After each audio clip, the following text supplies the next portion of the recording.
Parliament కేంద్ర ప్రభుత్వం.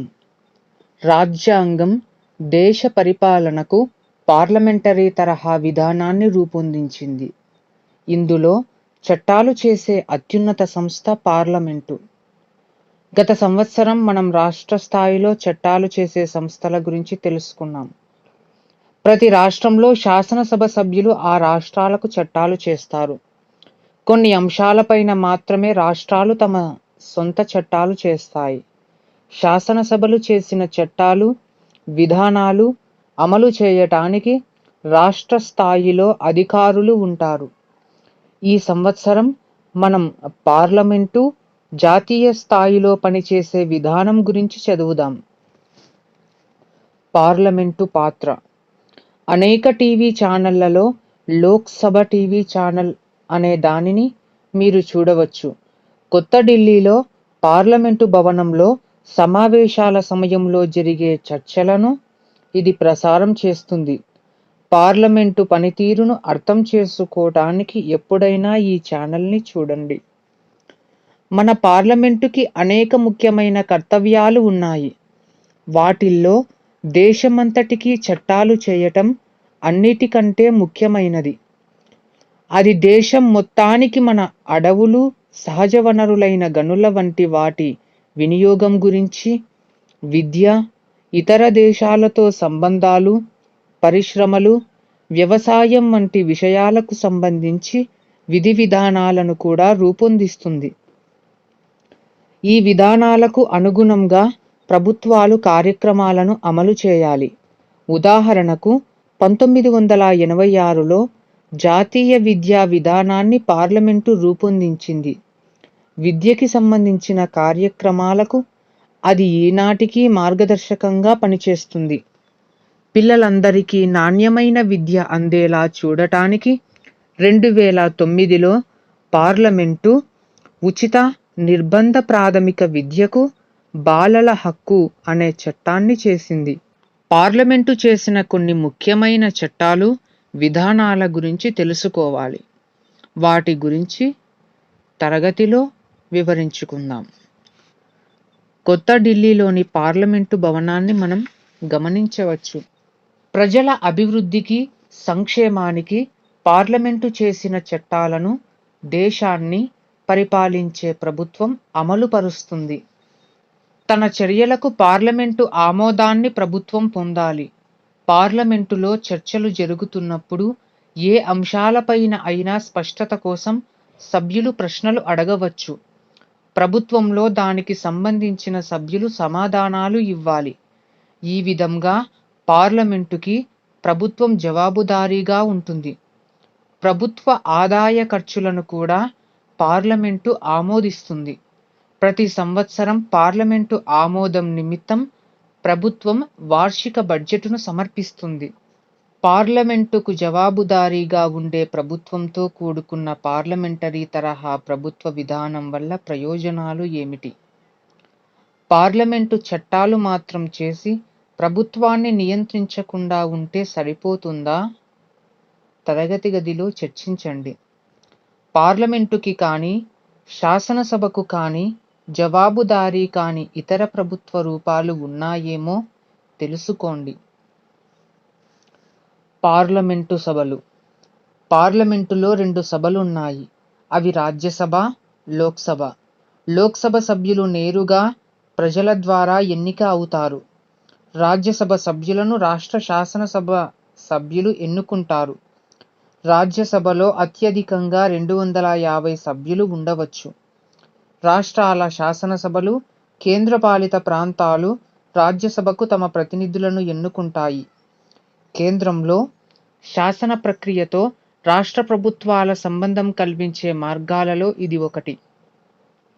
రాజ్యసభ సభ్యులు 6 సంవత్సరాల కాలానికి ఎన్నికవుతారు. ప్రతి 2 సంవత్సరాలకు 1/3 సభ్యుల పదవీ కాలం ముగుస్తుంది. వారి స్థానంలో కొత్త వాళ్లను ఎన్నుకుంటారు. సభల అధికారాలు.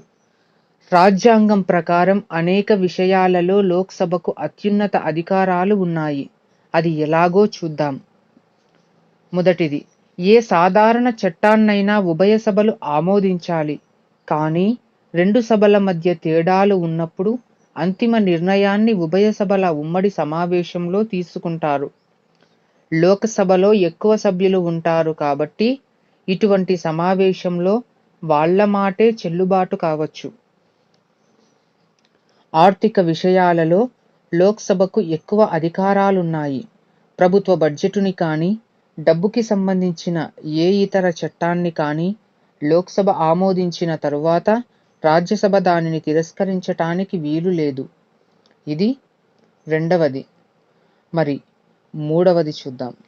అన్నింటికంటే ముఖ్యమైనది మంత్రిమండలిని లోక్సభ నియంత్రిస్తుంది. లోక్సభలో అధిక శాతం సభ్యుల ఆమోదం పొందిన వ్యక్తే ప్రధానమంత్రిగా నియమితులవుతారు. మంత్రివర్గం పట్ల లోక్సభలో అధిక శాతం సభ్యులు అవిశ్వాసాన్ని ప్రకటిస్తే ప్రధానమంత్రితో సహా మంత్రులందరూ రాజీనామా చేయాల్సిందే. రాజ్యసభకు ఈ అధికారం లేదు. లోక్సభ నియోజకవర్గాలు. మొత్తం నియోజకవర్గాలు 543, జనరల్ 423, రిజర్వుడు షెడ్యూలు కులాలు 79, రిజర్వుడు షెడ్యూల్డ్ తెగలు 41.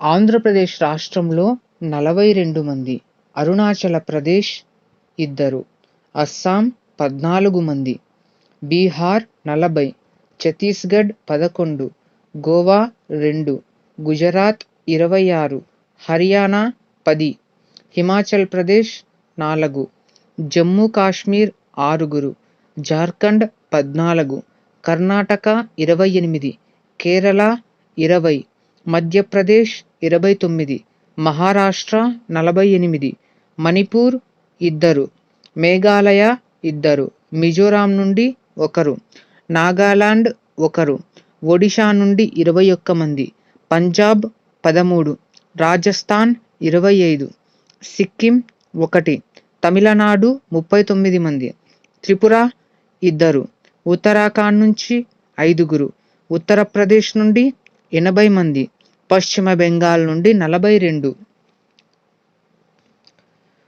కేంద్రపాలిత ప్రాంతాలు. అండమాన్ నికోబార్ దీవుల నుండి 1, చండీగఢ్ నుండి 1, దాద్రా నగర్ హవేలీ 1, డామన్ డయ్యు 1, లక్షద్వీప నుండి 1, పాండిచ్చేరి నుంచి 1, ఢిల్లీ నుంచి 7. రాష్ట్రపతిచే నామినేట్ చేయబడే ఆంగ్లో ఇండియన్లు 2. రాష్ట్రాల వారీగా లోక్సభ నియోజకవర్గాలు గురించి చూసాం. రాజ్యసభ, లోక్సభల మధ్య మౌలిక తేడాలను గుర్తించండి. వివిధ రాజకీయ పార్టీలకు చెందిన మేధావులు రాజ్యసభలో ఉంటారు కాబట్టి దానికి ఎక్కువ అధికారాలు ఉండాలని అజహర్ భావిస్తాడు. రాజ్యసభ సభ్యులను ప్రజలు నేరుగా ఎన్నుకోరు కాబట్టి వాళ్ళకి అంతకంటే ఎక్కువ అధికారాలు ఇవ్వకూడదని ముంతాజ్ అంటుంది. మీరు ఎవరి వైపున వాదిస్తారు? వీరి భావనలపై మీ అభిప్రాయమేమిటి? లోక్సభకు ఎన్నికలు. నేరుగా ప్రజలతో ఎన్నుకోబడింది కాబట్టి లోక్సభకు ఈ ప్రత్యేక అధికారాలు ఉన్నాయి. లోక్సభకు ఎన్నికలు ఎలా జరుగుతాయో చూద్దాం. సాధారణంగా లోక్సభకు 5 సంవత్సరాలకు ఒకసారి ఎన్నికలు జరుగుతాయి. 18 సంవత్సరాలు అంతకు పై వయస్సు ఉన్న పౌరులందరికీ ఓటు హక్కు ఉంటుంది. అయితే వాళ్ళు నివసిస్తున్న నియోజకవర్గంలో తమ పేరును ఓటర్ల జాబితాలో నమోదు చేసుకోవాలి.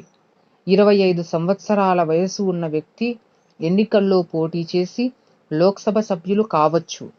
లోక్సభలో 545 సీట్లు, 2 నామినేటెడ్ సీట్లతో సహా ఉన్నాయి. రాష్ట్రాలను, కేంద్రపాలిత ప్రాంతాలను నియోజకవర్గాలుగా విభజిస్తారు. వీటి నుంచి లోక్సభ సభ్యులు ఎన్నికవుతారు. ఎక్కువ జనాభా ఉన్న రాష్ట్రాలకు ఎక్కువ నియోజకవర్గాలు ఉంటాయి. అందుకే ఉత్తరప్రదేశ్లో 80 నియోజకవర్గాలు ఉంటే మేఘాలయలో 2 నియోజకవర్గాలు ఉన్నాయి. ఆంధ్రప్రదేశ్లో 42 నియోజకవర్గాలు ఉన్నాయి. చండీగఢ్లో 1 ఉంది. పక్క పేజీలో పట్టిక చూసి కింది ప్రశ్నలకు సమాధానాలు ఇవ్వండి. మీ రాష్ట్రంలో పొరుగుననున్న 2 రాష్ట్రాలలో ఎన్ని నియోజకవర్గాలు ఉన్నాయి? 30 కంటే ఎక్కువ లోక్సభ నియోజకవర్గాలు ఉన్న రాష్ట్రాలేవి? చాలా రాష్ట్రాలకు ఎక్కువ నియోజకవర్గాలు ఎందుకు ఉన్నాయి? కొన్ని నియోజకవర్గ ప్రాంతాలు చిన్నగా ఉండగా కొన్ని పెద్దగా ఎందుకున్నాయి? షెడ్యూలు కులాలు, తెగలకు రిజర్వు చేసిన నియోజకవర్గాలు దేశమంతా సమంగా విస్తరించి ఉన్నాయా? లేదా కొన్ని ప్రాంతాలలో ఎక్కువగా ఉన్నాయా? గమనించవచ్చు మనం చిత్రంలో పార్లమెంటు ఒకవైపు, ప్రజలు మరోవైపు ఎందుకున్నారో ఊహించగలరా? లోక్సభకు మొదటి ఎన్నికలు. మన ప్రస్తుత రాజకీయ జీవితాలలో ఎన్నికలు చాలా ముఖ్యమైనవి. మన ప్రతినిధులను మనం ఎంచుకునే సమయమిది. చాలా ఎక్కువ జనాభా ఉన్న మనలాంటి దేశాల్లో ఎన్నికల నిర్వహణ చాలా పెద్ద పని. దీనిని అర్థం చేసుకోవడానికి 1951-52లో జరిగిన మొదటి ఎన్నికలను పరిశీలిద్దాం. ఈ ఎన్నికల నిర్వహణకు 4 నెలలు పట్టింది. సార్వజనీన ఓటు హక్కు ద్వారా ఈ ఎన్నికలు జరిగాయి కాబట్టి 21 సంవత్సరాలు అంతకంటే ఎక్కువ వయసు ఉన్న వాళ్ళందరికీ ఓటు హక్కు ఉండేది. ఆ సమయంలో 17,30,00,000 మందికి ఓటు హక్కు ఉంది. ఇందులో చాలామంది మొదటిసారి ఓటు వేశారు. వారిలో చాలామంది నిరక్షరాస్యులు, పల్లెల్లో నివసించేవారు. ఈ అవకాశానికి ప్రజలు ఎలా స్పందిస్తారు అన్న ప్రశ్న అందరి ముందు ఉంది. ఈ ఎన్నికలు చీకటిలో ముందుకు దూకటం వంటిది. భారతదేశం లాంటి దేశానికి ఇది అనువైనది కాదు. భారతదేశం కుల ప్రాతిపదికన ఏర్పడిన సమాజం. అందరూ సమానమనే భావనను అధిక శాతం ప్రజలు ఒప్పుకోరు. కాబట్టి ప్రజాస్వామికంగా ఎన్నికలు జరపటం సాధ్యం కాదు అని కొంతమంది అన్నారు. ఆశాభావం వ్యక్తపరిచిన వాళ్ళు కూడా ఉన్నారు. బ్రిటిషు వాళ్ళ నుంచి విముక్తం చేయడానికి భారతీయులు స్వాతంత్ర్య ఉద్యమంలో పాల్గొన్నారు. తమకు కావలసిన ప్రభుత్వాన్ని ఎన్నుకోవాలని వాళ్ళనుకుంటున్నారు. అందరినీ సమానంగా చూసే సమాజం కోసం కృషి చేసే ప్రభుత్వాన్ని వాళ్ళు కోరుకుంటున్నారు. ప్రజల జీవన ప్రమాణాలను ప్రభుత్వం మెరుగుపరచాలని కూడా వాళ్ళు కోరుకుంటున్నారు. కాబట్టి తమకు కావలసిన ప్రభుత్వాన్ని ఎన్నుకోవటానికి ప్రతి ఒక్కరికి సమాన అవకాశం ఉండాలి అని అన్నారు. ఇటువంటి వాళ్లకు ఎన్నికలు విశ్వాసంతో కూడిన చర్య అవుతాయి. మీరు ఆ సమయంలో ఉండి ఉంటే పై వాదనలలో దేనితో ఏకీభవించి ఉండేవారు? అందరికీ ఓటు హక్కు ఉండి ఎన్నికలు నిర్వహించడానికి భారతదేశం ప్రయత్నించడం సరియైన ఆలోచన అనే భావించావారా? కారణాలు ఇవ్వండి. స్వేచ్ఛగా ఎన్నికలు నిర్వహించటానికి ఎన్నికల సంఘాన్ని ఏర్పాటు చేశారు. మొదటి ఎన్నికలకు ఏర్పాట్లు చేయటం చాలా పెద్ద సంక్లిష్టమైన పని. ముందుగా అర్హులైన ఓటర్లను నమోదు చేయటానికి ఇంటింటికి సర్వే చేశారు. రాజకీయ పార్టీలకు చెందిన వాళ్ళు, స్వతంత్రులు ఈ ఎన్నికల్లో పోటీ చేశారు. పోటీ చేస్తున్న అభ్యర్థులకు ఎన్నికల గుర్తును ఎన్నికల సంఘం కేటాయించింది. ఈ గుర్తులను ఓటు వేయాల్సిన బ్యాలెట్ పెట్టెలపై అతికించారు. ఎవరికైతే ఓటు వేయాలనుకుంటున్నారో ఆ వ్యక్తి గుర్తు ఉన్న బ్యాలెట్ పెట్టెలో ఓటరు బ్యాలెట్ పేపర్ను వేయాలి. ఈ ఓటింగు ప్రక్రియ రహస్యంగా ఉంచటానికి తెరలు ఏర్పాటు చేశారు. దేశవ్యాప్తంగా 2,24,000 పోలింగ్ కేంద్రాలు ఏర్పాటు చేశారు. 25 లక్షలకు పైగా ఉక్కు బ్యాలెట్ పెట్టెలు చేశారు. సుమారు 62 కోట్ల బ్యాలెట్ పత్రాలు ముద్రించారు. ఇంచుమించు 10 లక్షల అధికారులు ఎన్నికలను పర్యవేక్షించారు. దేశం మొత్తం మీద 17,500 అభ్యర్థులు ఈ ఎన్నికల్లో పోటీ చేశారు. అంతిమంగా మొదటి లోక్సభకు 489 సభ్యులు ఎన్నికయ్యారు. ఈ ఎన్నికలను స్వేచ్ఛగా, స్వతంత్రంగా, నిష్పక్షపాతంగా, చాలా క్రమశిక్షణతో నిర్వహించారు. హింసాత్మక ఘటనలు నామమాత్రంగా జరిగాయి. కొత్త అవకాశానికి ప్రజలు పెద్ద ఎత్తున స్పందించారు. తమ ఓటు చాలా విలువైనదన్న అవగాహనతో ప్రజలు ఎన్నికల్లో పాల్గొన్నారు. చాలా ప్రాంతాల్లో ప్రజలు ఎన్నికలను ఒక పండుగగా, సంబరంగా జరుపుకున్నారు. పండగ మాదిరి మంచి బట్టలు వేసుకుని దీనికి తయారయ్యారు. మహిళలు తమ ఆభరణాలను ధరించారు. ఓటింగు విధానం సంక్లిష్టంగా ఉన్నప్పటికీ పేద, నిరక్షరాస్యులైన ప్రజలు తమ ఓటు హక్కును జాగ్రత్తగా వినియోగించుకోగలరని చూపించారు. పట్టణ ప్రాంతాల్లోనే కాకుండా పల్లెల్లో కూడా ఓటర్లు అధిక సంఖ్యలో తమ హక్కును ఉపయోగించుకున్నారు. దళితులు, ఆదివాసీలు సైతం అధిక సంఖ్యలో పాల్గొన్నారు. ఎన్నికల్లో మరో ముఖ్యమైన అంశం మహిళలు పెద్ద సంఖ్యలో పాల్గొనటం. ఓటు హక్కు ఉన్న మహిళల్లో 40% తమ హక్కును ఉపయోగించుకున్నారు. అనేక వర్గాలలో మహిళలు పరదా, ఘోషా పద్ధతి పాటించి బయటకు రాని సంప్రదాయం ఉన్న నేపథ్యంలో ఇంతమంది మహిళలు ఓటు వేయడం ఎక్కువనే భావించారు. ఈ ఎన్నికలకు సంబంధించి ముఖ్యమైన విషయం ఏమిటంటే, అప్పటి వరకు ఏ దేశం కూడా మహిళలు, నిరక్షరాస్యులు, పేదలైన పౌరులందరికీ ఓటు హక్కు ఇచ్చి ఇంత పెద్ద ఎత్తున ఎన్నికలు నిర్వహించలేదు. ఓటు ఉన్న వాళ్లలో 46% మంది తమ హక్కును ఉపయోగించుకున్నారు. మీ ప్రాంతం నుంచి ఎన్నికైన లోక్సభ సభ్యులు ఎవరు? మీ రాష్ట్రం నుంచి లేదా పొరుగు రాష్ట్రాల నుంచి ఎన్నికైన కొంతమంది లోక్సభ సభ్యుల పేర్లు చెప్పండి. వాళ్ళు ఏ రాజకీయ పార్టీలకు చెందిన వాళ్ళో తెలుసుకోండి. కింది వాటి అర్థాలను మీ టీచరుతో చర్చించండి. అభ్యర్థి, నియోజకవర్గం, బ్యాలెట్, ఈవీఎం, ఎన్నికల ప్రచారం, ఎన్నికల సంఘం, ఓటర్ల జాబితా, ఓటింగు విధానం, స్వేచ్ఛగా స్వతంత్రంగా ఎన్నికలు.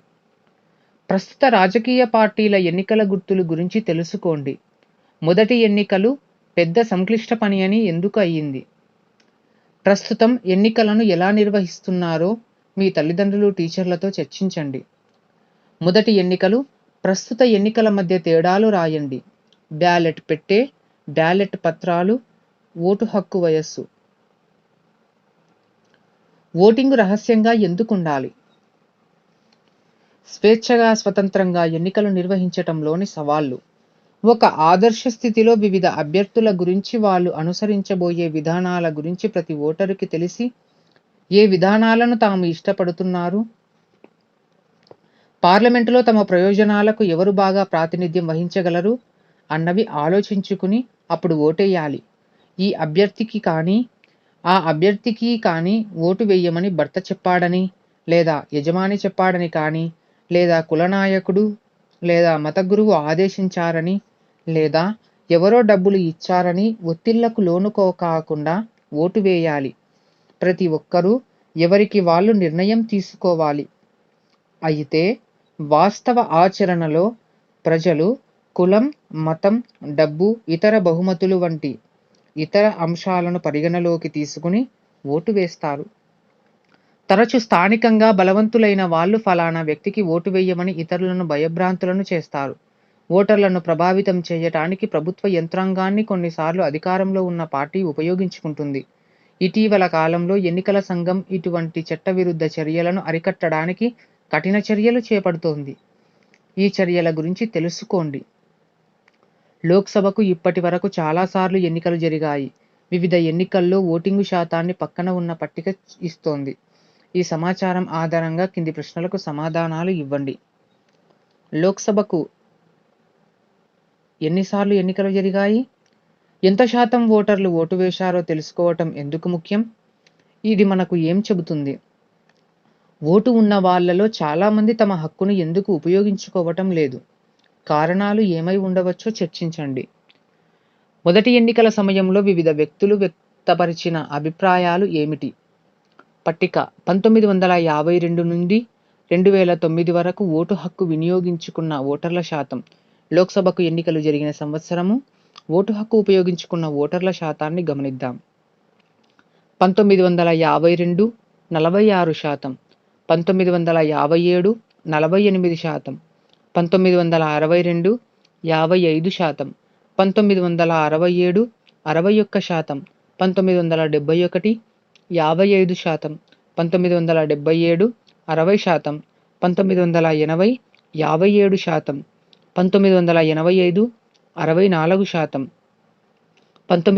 1977 60%, 1980 57%, 1985 64%, 1989 62%, 1991 56%, 1996లో 58%, 1998 62%, 1999 59%, 2004 58%, 2009లోనూ 55%గా నమోదయింది.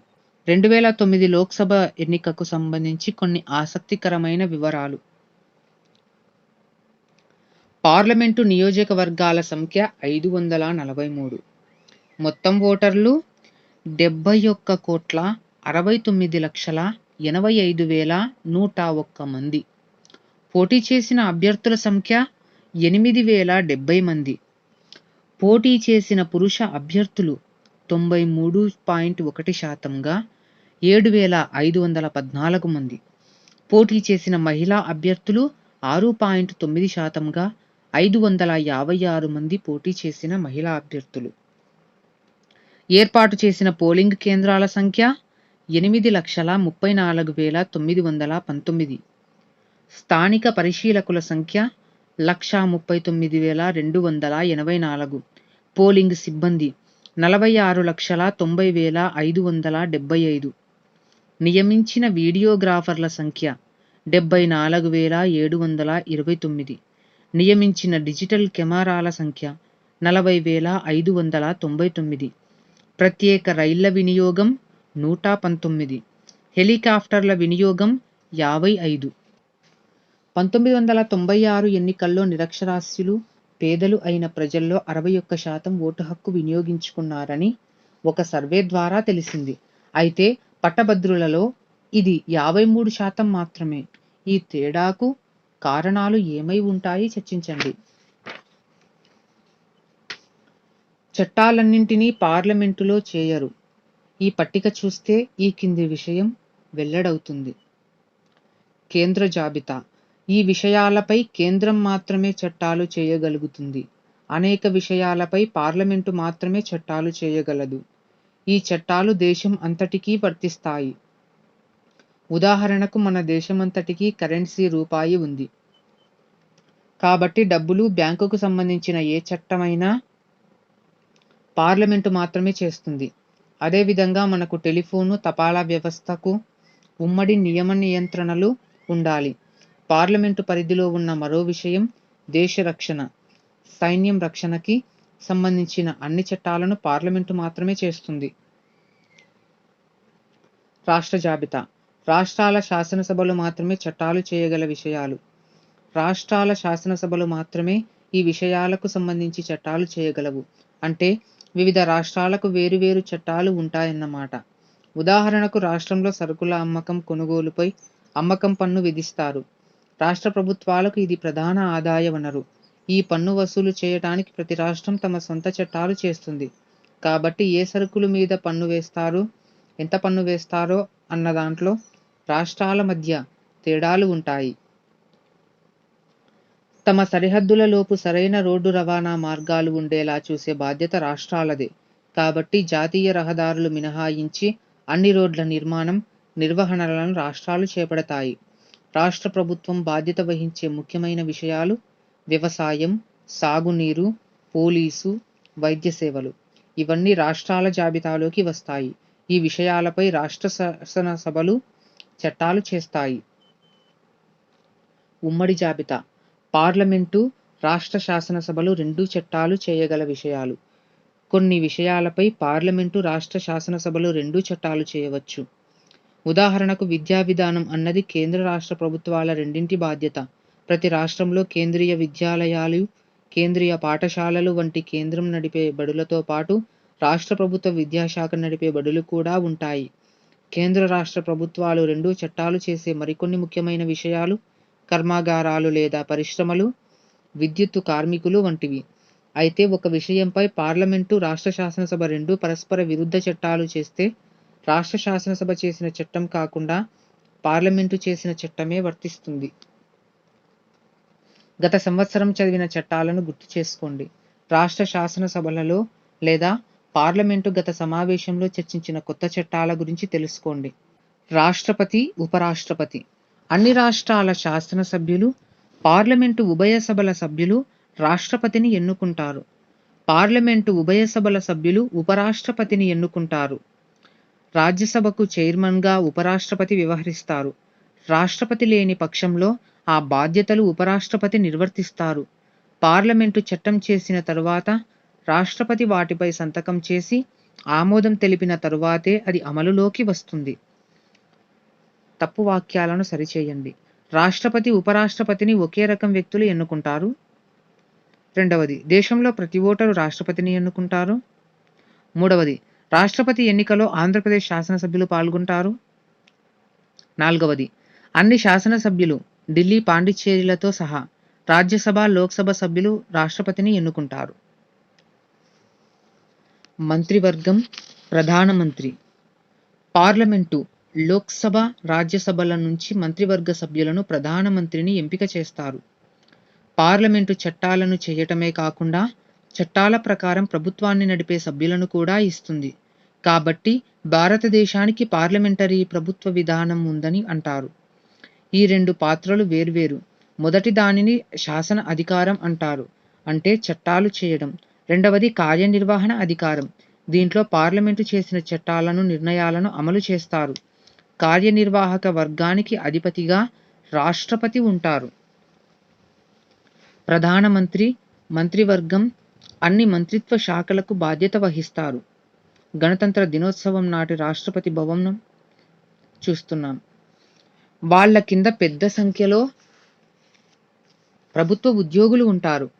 ఈ విధంగా పార్లమెంటు మొత్తం సభ్యుల నుంచి తక్కువ సంఖ్య ఉండే చిన్న బృందంలోని సభ్యులు మంత్రులయ్యి ప్రభుత్వాన్ని నడిపే బాధ్యతను చేపడతారు. దీనిని ఎలా చేస్తారో చూద్దాం. కింద పేర్కొన్న వారికి సంబంధించిన ప్రస్తుత ఫోటోలను సేకరించి ఆయా డబ్బాలలో అతికించండి. భారత రాష్ట్రపతి, ఉపరాష్ట్రపతి, ప్రధానమంత్రి. భారత ప్రభుత్వ నిర్ణయాలన్నీ దేశాధిపతి అయిన రాష్ట్రపతి పేరు మీద తీసుకుంటారు. అయితే ప్రధానమంత్రి, మంత్రివర్గ సభ్యుల సలహా ప్రకారం రాష్ట్రపతి నిర్ణయాలు తీసుకుంటారు. శాసనసభ సభ్యులు ముఖ్యమంత్రిని ఎన్నుకున్న విధానం మీకు గుర్తుండి ఉంటుంది. అదేవిధంగా ప్రధానమంత్రిని లోక్సభ సభ్యులు ఎన్నుకుంటారు. లోక్సభలో మెజారిటీ సీట్లు గెలుచుకున్న ఒక పార్టీ లేదా పలు పార్టీల సంకీర్ణం నేతను రాష్ట్రపతి ఆహ్వానించి ప్రధానమంత్రిగా నియమిస్తారు. అంటే ప్రధానమంత్రికి అధిక శాతం సభ్యుల మద్దతు ఉందన్నమాట. అతడు లేదా ఆమె మంత్రివర్గంలోని ఇతర మంత్రులను ఎంపిక చేస్తారు. ప్రస్తుత ప్రధానమంత్రి ఎవరు? అంతకుముందు ప్రధానమంత్రుల నుంచి కొంతమంది పేర్లు చెప్పండి. మీ రాష్ట్రం నుంచి ప్రస్తుతం కేంద్ర ప్రభుత్వంలో మంత్రులుగా ఉన్న వాళ్ళ పేర్లు చెప్పండి. కొన్ని ముఖ్యమైన మంత్రిత్వ శాఖలను కేంద్ర ప్రభుత్వంలో వాటి మంత్రులను పేర్కొనండి.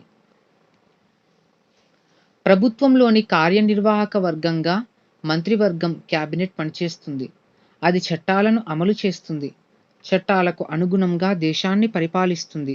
అభివృద్ధికి పథకాలు తయారు చేసి వాటిని అమలు చేస్తుంది.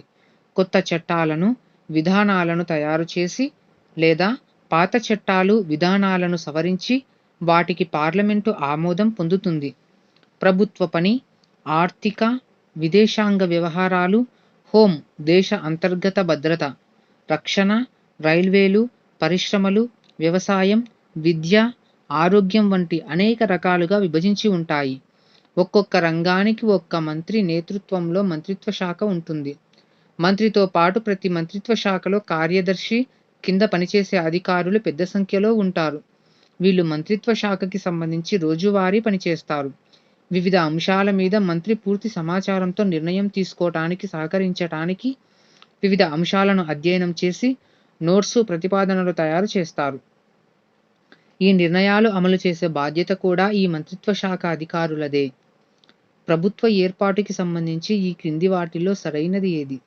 రాష్ట్రపతి మద్దతు ఉన్న పార్టీ లేదా సంకీర్ణం ప్రభుత్వాన్ని ఏర్పాటు చేస్తుంది. పార్లమెంటులో అధిక సీట్లు ఉన్న పార్టీ లేదా సంకీర్ణం ప్రభుత్వాన్ని ఏర్పాటు చేస్తుంది. పార్లమెంటులో సగానికి పైగా సీట్లు ఉన్న పార్టీ లేదా సంకీర్ణం ప్రభుత్వాన్ని ఏర్పాటు చేస్తుంది. ప్రభుత్వాన్ని ఏర్పాటు చేసే పార్టీని ఎన్నికల కమిషన్ ఎంపిక చేస్తుంది. లోక్సభ ఎన్నికలలో అత్యధిక మెజారిటీతో గెలిచిన వ్యక్తి ప్రధానమంత్రి అవుతారు. క్రింద పట్టిక చూసి మొదటి లోక్సభకు జరిగిన ఎన్నికల తరువాత ఏ పార్టీ ప్రభుత్వాన్ని ఏర్పాటు చేసి ఉంటుందో చెప్పండి. మొదటి లోక్సభ ఎన్నికలు 1952. పార్టీ గెలిచిన సీట్లు: కాంగ్రెసు 364, కమ్యూనిస్టులు మిత్ర పార్టీలు 23, సోషలిస్టులు 12, కిసాన్ మజ్దూర్ ప్రజా పార్టీ 9 మంది, జనసంఘ్ 3, హిందూ మహాసభ 4, రామరాజ్య పరిషత్ 3, ఇతర పార్టీలు 30 మంది, స్వతంత్రులు 41 మంది, మొత్తం 489 మంది. కీలక పదాలు: శాసనసభ, లోక్సభ, రాజ్యసభ, ఎన్నికల సంఘం, మంత్రివర్గం, కేంద్ర జాబితా, రాష్ట్ర జాబితా, ఉమ్మడి జాబితా. అభ్యసనాన్ని మెరుగుపరుచుకుందాం. మొదటి ఎన్నికలు నిర్వహించటం ఎందుకు కష్టమైంది? సాధ్యమైనన్ని కారణాలు పేర్కొనుము. ఎన్నికలు స్వేచ్ఛగా, స్వతంత్రంగా ఎందుకుండాలి? క్రింది విషయాలలో వేటికి పార్లమెంటు చట్టాలు చేస్తుంది, వేటికి రాష్ట్ర శాసనసభలు చేస్తాయి, వేటికి రెండూ చేయవచ్చు? వ్యవసాయం, రైల్వేలు, గ్రామ ఆసుపత్రులు, పోలీసు, తంతి తపాలా, విద్యుత్తు కర్మాగారాలు. పార్లమెంటు 2 సభలను పేర్కొనండి. కింది విషయాలలో రెండింటికి మధ్య తేడాలు, పోలికలు చూపిస్తూ పట్టిక తయారు చేయండి. సభ్యత్వ కాలం, సభ్యుల సంఖ్య, అధికారాలలో ఎక్కువ తక్కువ, ఎన్నికయ్యే విధానం, రాష్ట్రపతికి ఎన్నికలో ఓటింగు. 2009 పార్లమెంటు ఎన్నికల్లో ఏ ఒక్క పార్టీకి మెజారిటీ రాలేదు. ప్రభుత్వాన్ని ఎలా ఏర్పాటు చేశారు? మీ టీచర్ సహాయంతో చర్చించి దాని గురించి కొన్ని వాక్యాలు రాయండి. దేశం మొత్తానికి వర్తించే చట్టాలు చేసే బాధ్యత ఎవరిది? కింద ఇచ్చిన పట్టికలో కొన్ని ఖాళీలు ఉన్నాయి. మీ టీచర్తో చర్చించి ఖాళీలను పూరించండి. పదవి ఎవరు ఎన్నుకుంటారు? పదవీ కాలం, అర్హత, కనీస వయస్సు, నివాసం మొదలైనవి. శాసనసభ్యులు 5 సంవత్సరాలు, లోక్సభ సభ్యులు కనీస వయస్సు 25 సంవత్సరాలు, రాజ్యసభ సభ్యులు, ముఖ్యమంత్రి రాష్ట్ర శాసనసభలో మెజారిటీ ఉన్న పార్టీ, ప్రధానమంత్రి పార్లమెంటు సభ్యులై ఉండాలి, రాష్ట్రపతి కనీస వయసు 35 సంవత్సరాలు. ఎన్నికలలో రాజకీయ పార్టీలు ఇంకా ఎక్కువ మహిళా అభ్యర్థులను పోటీకి నిలిపేలా చేయాలా? భారతదేశంతో పాటు మరికొన్ని దేశాల పార్లమెంటు సభలలో మహిళల ప్రాతినిధ్యంపై జరిగిన అధ్యయనం ఇది. ప్రపంచంలోని వివిధ ప్రాంతాల జాతీయ పార్లమెంట్లలో మహిళల సగటు సంఖ్య. నోర్డిక్ దేశాలు, ఉత్తర దక్షిణ అమెరికాలు, యూరపు ఉపసహారా ప్రాంతం, ఆసియా, పసిఫిక్, దక్షిణ ఆసియా, భారత్, అరబ్ దేశాలు. ప్రపంచ సగటు 16.8. పై సమాచారం ఆధారంగా దిగువ అంశాలను చర్చిస్తూ ఒక వ్యాసం రాయండి. మన చట్టసభలలో మహిళలకు తగినంత ప్రాతినిధ్యం ఉందా? ప్రజాస్వామ్య భావనకు ప్రాతినిధ్య భావన ఎందుకు ముఖ్యమైనది? మీరు పార్లమెంటు సభ్యులైతే ఈ సమస్యను ఎలా పరిష్కరిస్తారు? కొన్ని దేశాలు పార్లమెంటులో మహిళలకు అధిక ప్రాతినిధ్యాన్ని ఎలా సాధించగలిగాయి? ప్రాజెక్టు: పార్లమెంటు సమావేశాలు జరుగుతున్నప్పుడు రేడియో లేదా టెలివిజన్లో వార్తలు విని లేదా దినపత్రికలు చదివి జరిగిన ఘటనల జాబితా తయారు చేయండి. పార్లమెంటులో చర్చ జరిగిన అంశంపై ఒక వ్యాసం రాయండి లేదా దానిని చర్చిస్తున్నప్పుడు పార్లమెంటులోని దృశ్యాన్ని గీయండి.